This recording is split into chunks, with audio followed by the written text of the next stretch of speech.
Hello all. ఈరోజు నేను prawns curry చేశాను. నా స్టైల్లో ఫ్రాన్స్ కర్రీ ఎలా చేస్తానో ఒకసారి చూడండి.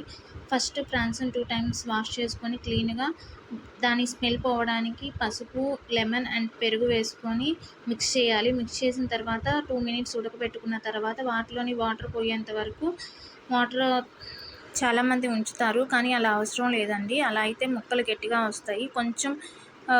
కొంచెం సేపు ఉడకపెట్టుకోండి, సరిపోయిద్ది.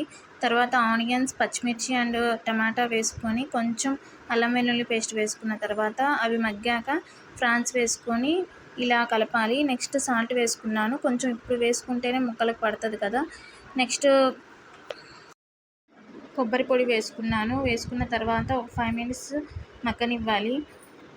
నెక్స్ట్ ఉప్పు, కారం, మసాలా వేసానండి. ఫైనల్గా అవుట్పుట్ ఎలా వచ్చిందో చూడండి. గార్నిష్ కూడా చేశాను. కింద కామెంట్ చేయండి కర్రీ ఎలా వచ్చిందో. Thank you.